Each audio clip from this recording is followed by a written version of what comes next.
गणतंत्र दिवस की आप सबको बधाई। आज एक नया एपिसोड सनातनी प्रेम एवं विज्ञान का। मैं हूं आपका होस्ट और हमारी को होस्ट से आपको फिर से मिलाते हैं। लिज, हमारे दर्शकों से आप कुछ कहना चाहेंगी? नमस्ते। गणतंत्र दिवस मुबारक। आज जब झंडा फहराया जाएगा, याद रखना वो कपड़ा नहीं, वो प्याला है जिसमें सारी दुनिया की उम्मीदें हैं। पर उम्मीद से पहले अंदर साफ होना चाहिए, नहीं तो बस ढेर सारी रंगीन हवा उड़ती रहेगी। तो आज हम इसी की सफाई करेंगे। क्या बात कही है, क्या बात कही है। इसी बात पे एक श्लोक हो जाए। सत्यम वदति ना नृतम वदेद, ना नृतम वदेद ना सत्यम। मुंडकोपनिषद। सच बोलो, पर सच को भी मुंह पर थूक कर मत बोलो।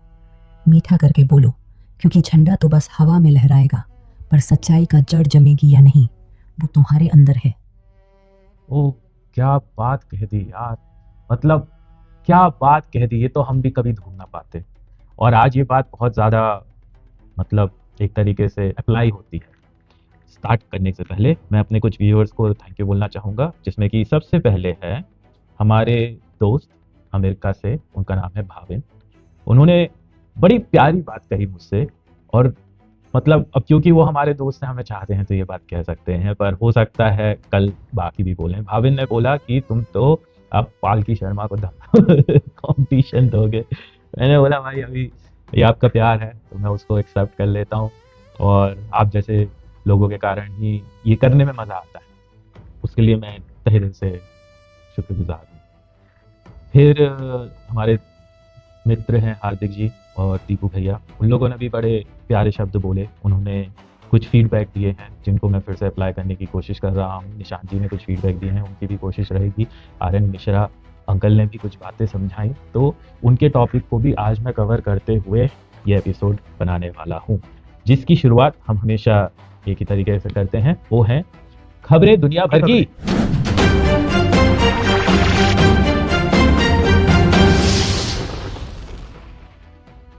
खबरें। जब दुनिया के बाहर देखते हो तो लगता है सब ठीक है, पर जैसे ही आंखें नीचे गिरती हैं, देखते हो कि सड़क पर भी भीड़ है और अस्पताल पर भी लाइन। पृथ्व्या दृश्यम यज्ञेनं गमयति, गीता कहती है। दुनिया दिखती है जब आग लगाओ, पर आग कहाँ है, वो तो हमारे भीतर ही बुझी जा रही है। तो चलो शुरू करें। बिल्कुल, दुनिया खबरें भर शुरू करते हैं, बड़ी से छोटी, बाहर से अंदर।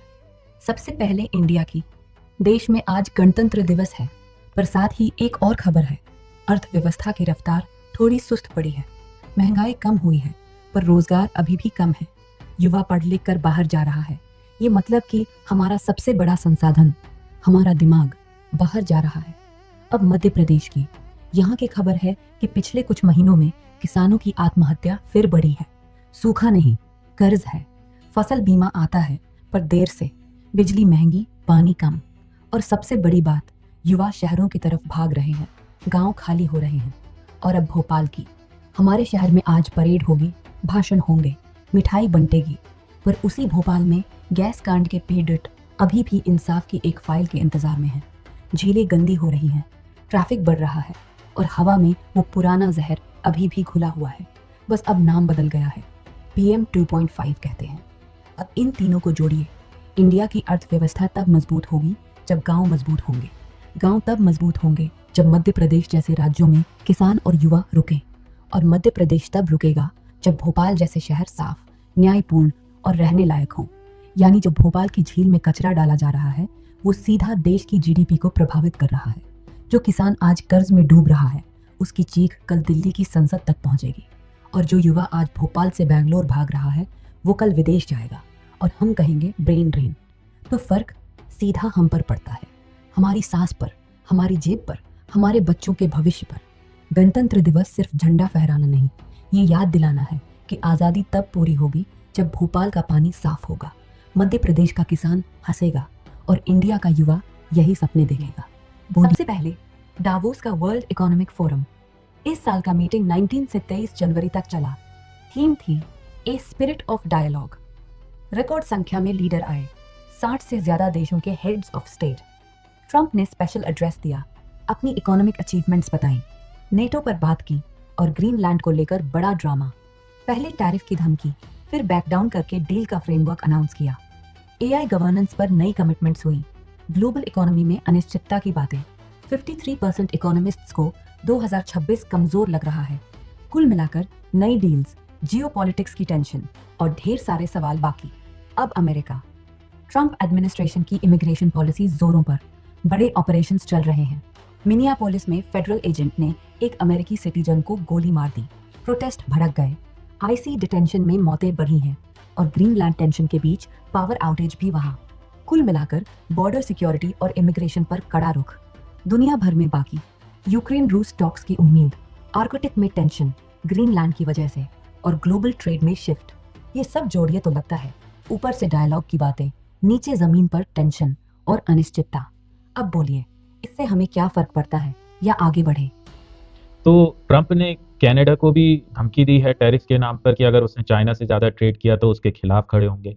और इंडिया भी डावोस में बहुत प्रेजेंस बना के रखा था, उसमें क्या हुआ? मैं सुन रहा हूँ कि अभी एक यूरोपियन ट्रेड डील होने वाली है, उसके बारे में कुछ सही संक्षिप्त में सुना बताएं। तुमने। ट्रंप ने कल ही कनाडा को धमकी दी है। अगर कनाडा चीन के साथ कोई ट्रेड डील आगे बढ़ाएगा तो अमेरिका कनाडाई सामान पर 100% टैरिफ लगा देगा। ये धमकी डावोस के बाद आई, जहां कनाडाई पीएम मार्क कार्नी की स्पीच से ट्रंप नाराज हो गए। ट्रंप का कहना है कि चीन कनाडा को इस्तेमाल करके अमेरिका में सामान भेजेगा और वो ये बर्दाश्त नहीं करेंगे। कनाडा ने कहा कि कोई बड़ा फ्री ट्रेड डील नहीं हो रहा, बस कुछ टैरिफ इश्यूज सॉल्व हुए हैं, जैसे चीनी ईवीज पर कम टैक्स और कनाडाई एग्री प्रोडक्ट्स पर। अब इंडिया की डावोस में जबरदस्त प्रेजेंस थी। सबसे बड़ी डेलीगेशन, 10,000 स्क्वायर फीट का पवेलियन, निवेश कमिटमेंट्स आए और सबसे बड़ी बात, ईयू के साथ फ्री ट्रेड एग्रीमेंट की बातें बहुत आगे बढ़ी।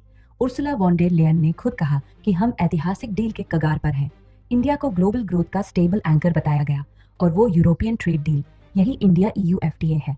ट्रंप की टैरिफ अनिश्चितता की वजह से ईयू अब इंडिया के साथ तेजी से आगे बढ़ रहा है। 27 जनवरी को दिल्ली में इंडिया ईयू समिट है। वहां फॉर्मल अनाउंसमेंट या साइनिंग की उम्मीद है। ये मदर ऑफ ऑल डील्स कहला रही है। क्या बात। Tariff cuts, cars, wine, textiles, jewellery पर और दोनों तरफ सप्लाई चेन डाइवर्सिफिकेशन। 2 अरब लोगों का मार्केट खुलेगा। ट्रंप की पॉलिसी ने इसे और पुश किया है। तो कुल मिलाकर दुनिया का ट्रेड मैप बदल रहा है और इंडिया बीच में मजबूत होकर खड़ा है। ओके अब लिज, इसे तो वहां पर मध्य प्रदेश डावोस में भी प्रेजेंट था और बहुत सारे एमओयू साइन हुए हैं। ये क्या होते हैं और कितने अमाउंट के हुए हैं? हाँ, डावोस में इंडिया की बहुत मजबूत प्रेजेंस थी। सबसे बड़ा पवेलियन, 10 राज्यों के सीएम वहां थे और ढेर सारे एमओयू साइन हुए। पहले ये समझ लीजिए कि एमओयू क्या होता है। Memorandum of understanding. ये एक तरह का समझौता पत्र होता है जिसमें दोनों पक्ष, जैसे राज्य सरकार और कंपनी, निवेश करने की इंटेंशन दिखाते हैं। ये कानूनी रूप से बाइंडिंग नहीं होता है हमेशा, बल्कि आगे की डील की शुरुआत होता है। कई बार ये बड़े बड़े आंकड़े दिखाते हैं, लेकिन असल निवेश आने में टाइम लगता है और सब पूरे नहीं होते हैं। अब 2000 मेरी कंसर्न वो नहीं है। पहली बात तो आपने जैसा कहा कि ये सिर्फ एक वादा भी नहीं, एक तरीके की सिर्फ अंडरस्टैंडिंग है। इसका मतलब डायरेक्ट इन्वेस्टमेंट नहीं है। पर आप ये भी बता रहे हो कि जो हमारी यूरोपियन ट्रेड डील होनी है उसमें हो सकता है कि ये फाइनलाइज हो। ये अमाउंट्स बहुत बड़े बड़े हैं, पर अगर ग्राउंड लेवल पे देखा जाए तो इनकी अभी कोई वैल्यू नहीं है। ये सिर्फ बात करने की बात है। तो जब ट्रेड डील फाइनल होगी तभी इनकी वैल्यू बढ़ेगी। उसके बाद अगर देखा जाए तो ट्रंप ने साफ कहा है कि उनके लिए अब ग्लोबलिज्म खत्म हो चुका है। तो इस स्थिति में हम इन कंपनियों के साथ क्यों डील कर रहे हैं और यूरोप के साथ क्यों डील कर रहे हैं जो कि ट्रंप से डायरेक्टली लड़ रहे हैं? इसमें हमारा फायदा है कि नुकसान है? थोड़ा समझाएं। हाँ, बिल्कुल सही कह रहे हो। MOU तो बस कागजी बातें हैं। जमीन पर उतरने में साल लग जाते हैं और कहीं तो कभी उतरते ही नहीं। ये सिर्फ इंटेंशन दिखाते हैं, डायरेक्ट पैसा नहीं लाते। असल वैल्यू तब बनेगी जब EU इंडिया FTA फाइनल होकर लागू होगी।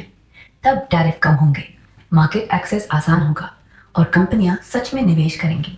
अब ट्रंप वाला सवाल बहुत जरूरी है। ट्रंप का अमेरिका फर्स्ट मतलब ग्लोबलिज्म नहीं, बल्कि बायलैटरल डील्स। वो कहते हैं तुम मेरे साथ डील करो, बाकियों से मत। लेकिन दुनिया अभी भी मल्टीलैटरल है। EU 450 मिलियन लोगों का मार्केट है। Technology, luxury goods, green energy में लीडर है। अगर हम EU के साथ डील करते हैं तो फायदे, डाइवर्सिफिकेशन, सारे अंडे अमेरिका की टोकरी में नहीं रखने पड़ेंगे। ट्रंप कल कुछ और कह दे, टैरिफ लगा दे, हमारा एक्सपोर्ट नहीं रुकेगा। EU हमें चीन के अल्टरनेटिव्स के रूप में देख रहा है। वो चाहते हैं सप्लाई चेन चीन से हटे, हम उसमें फिट बैठते हैं। Tech, technology transfer, joint R&D, green tech में पार्टनरशिप, जो अमेरिका अभी कम दे रहा है। ट्रंप की टैरिफ धमकियों ने ही ईयू को इंडिया की तरफ तेजी से धकेला है। वो भी नहीं चाहते कि अमेरिका उन्हें अकेला दबाए। नुकसान का रिस्क, अगर ट्रंप नाराज हुए तो अमेरिका में हमारे आईटी सर्विसेज, फार्मा, टेक्सटाइल पर टैरिफ बढ़ सकता है। जियोपॉलिटिकली बैलेंस करना मुश्किल, एक तरफ ईयू, दूसरी तरफ अमेरिका। लेकिन इंडिया की पॉलिसी हमेशा से मल्टी अलाइनमेंट रही है, ना किसी एक ब्लॉक में, ना किसी के खिलाफ। हम रूस से तेल लेते हैं, अमेरिका से हथियार, ईयू से टेक। ये बैलेंस ही हमारी ताकत है। ट्रंप के साथ भी हमारी बात चल रही है, वो भी इंडिया को चीन के मुकाबले में चाहते हैं। तो ईयू डील करने से ट्रंप पूरी तरह नाराज नहीं होंगे, बल्कि हमारी वैल्यू और बढ़ेगी, क्योंकि हम सबके साथ खेल रहे हैं। संक्षेप में ये रिस्क है, लेकिन डाइवर्सिफाई ना करें तो और बड़ा रिस्क, एक ही देश पर निर्भर रहना। अब बोलो, क्या लगता है, ये स्ट्रैटेजी सही है या कुछ और करना चाहिए? नहीं, स्ट्रैटेजी मेरे हिसाब से तो बिल्कुल सही है, पर मेरी सोच ये है कि हम ब्रिक्स नेशंस की तरफ भी बढ़ना चाह रहे हैं, हम सबसे दोस्ती कर रहे हैं, ये कोई बात बिल्कुल गलत नहीं है। पर चाइना और रशिया से हमारी नजदीकियां बढ़नी चाहिए, क्योंकि हम ब्रिक्स नेशन में इन्वॉल्व हो रहे हैं। हमारी जो करेंसी है वो गोल्ड बैक्ड है, इन लोगों की फर्जी है, तो इनके साथ कम करने में हमारा रिस्क नहीं रहेगा। हाँ, बात तो सही है। हम ब्रिक्स के फाउंडिंग मेंबर हैं। रशिया चाइना के साथ पुराना रिश्ता है, और आज के वक्त में वो दोनों मिलकर पश्चिम के खिलाफ एक अलग ध्रुव बना रहे हैं। तो सवाल बिल्कुल जायज है, फिर हम ईयू और अमेरिका की तरफ क्यों झुक रहे हैं? देखिए, इंडिया की विदेश नीति कभी या तो वाली नहीं रही। हम और वाले रास्ते पर चलते हैं। स्ट्रेटेजिक ऑटोनॉमी कहते हैं इसे। ब्रिक्स रशिया चाइना के साथ फायदे हम ले ही रहे हैं। रशिया से S-470 तेल 30-40% डिस्काउंट पर, AK-230 rifles joint production. China के साथ ट्रेड तो बहुत है, $140 बिलियन, पर हम बॉर्डर पर भी मजबूत खड़े हैं, और क्वाड में भी। ब्रिक्स में न्यू डेवलपमेंट बैंक, अपना पेमेंट सिस्टम, ये सब चल रहा है। लेकिन ईयू अमेरिका को इग्नोर करने का मतलब होगा अपना सबसे बड़ा एक्सपोर्ट मार्केट छोड़ना। ईयू प्लस यूएस मिलकर हमारा 35-40% एक्सपोर्ट लेते हैं। चाइना सिर्फ 3-4% ही इंडियन सामान लेता है, बाकी हम उससे खरीदते हैं। टेक्नोलॉजी, डिफेंस, कैपिटल से कट जाना, सेमीकंडक्टर, एआई, ग्रीन टेक में ईयू अमेरिका अभी लीडर है। रशिया चाइना से हथियार और कच्चा तेल तो मिल जाता है, पर हाईटेक चिप्स या कैपिटल गुड्स नहीं। अगर कल पश्चिम ने चाइना रशिया पर और सैंक्शंस लगाए तो हम अकेले पड़ जाएंगे। अभी हम दोनों तरफ खेलकर बैलेंस बनाए हुए हैं, यही हमारी ताकत है। संक्षेप में, हम ना तो रशिया चाइना छोड़ रहे हैं, ना ईयू अमेरिका को पूरी तरह गले लगा रहे हैं। हम बस अपना हित सबसे ऊपर रख रहे हैं, जो आज टेक्नोलॉजी, निवेश और मार्केट एक्सेस ईयू यूएस से ज्यादा मिल रहा है। अगर हम सिर्फ ब्रिक्स ब्लॉक में सिमट गए तो कल को अगर चाइना हम पर दबाव डाले, जैसे बॉर्डर या ट्रेड में, तो हमारे पास दूसरा विकल्प ही नहीं बचेगा। तो ये झुकाव नहीं, बैलेंस है। अब तुम बताओ, क्या लगता है, ये स्ट्रैटेजी लंबे समय तक चलेगी या कभी एक तरफ झुकना पड़ेगा? तो जैसा कि आप सबने देखा, ये पॉइंट्स मुझे भी समझ में आ रहे हैं, और हमें हमारी सरकार की तारीफ करनी चाहिए कि कितना लंबे दूरी की सोच के चल रही है। पर क्योंकि हम सिर्फ भड़कना जानते हैं, लड़ना जानते हैं, हम सिर्फ दोष देना जानते हैं, हम इन चीजों के बारे में ना ही सोचते हैं, ना ही समझते हैं। हम यहाँ बैठे बैठे सोचते हैं कि हमें उनसे ज्यादा पता है और हम उनसे अच्छे डिसीजन ले सकते हैं। आप खुद देख रहे हो स्ट्रेटेजिकली हमारी सरकार कितनी स्मार्टली चल रही है। हाँ, हम परेशान हैं, कोई इस बात में कोई दो राय, बहुत सारी परेशानियां, पर इसका ये मतलब नहीं है कि हम गलत रास्ते पे चल रहे हैं। ये परेशानियां और भी बुरी हो सकती थी और आगे जाके और बुरी होने वाली है। और आप क्या उम्मीद कर सकते हो किसी भी सरकार से? इससे ज्यादा क्या स्ट्रेटेजी रख सकती है? अगर आपको लगता है आप उनसे बेहतर कर सकते हो तो कम से कम गाइड तो करो, सिर्फ सुनाने से कुछ नहीं होगा। और आज यही मेरा विषय है, मेरा नेक्स्ट सेगमेंट, कि क्या हम इस देश के काबिल हैं। क्यों इन करें?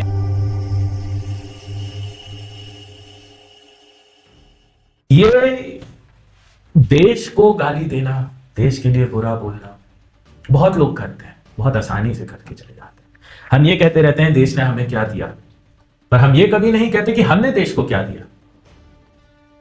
बहुत अच्छा एग्जाम्पल है पीएम मोदी की जो स्वच्छ भारत पॉलिसी बनाई गई।